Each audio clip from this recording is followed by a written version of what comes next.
şirin sözünü sağıngan. Özüm bu dünyalık özünü sağıngan. Yaxşıyam ki sen borsan sevemem seni.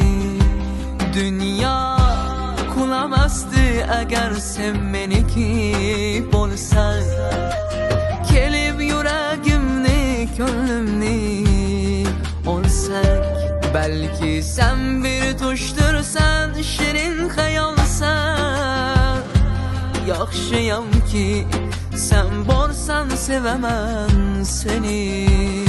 Senge bolgan sevgim ko'ngil ovozimdir. Kuz faslida bahor istagimdir. Bilaman sen borsan bu mening qo'shig'imdir. Yaxshiyam ki sen borsan sevemem seni.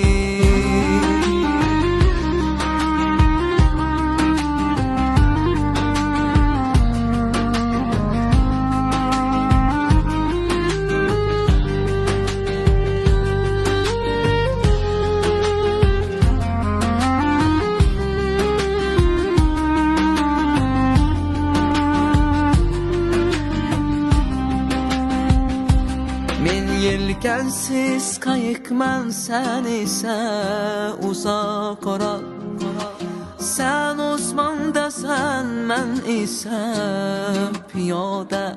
Menga teselli birer şu dünyada yolg'iz bir narsa. Yaxşıyam ki sen borsan sevemem seni. Senga bo'lgan sevgim ko'ngil ovozimdir.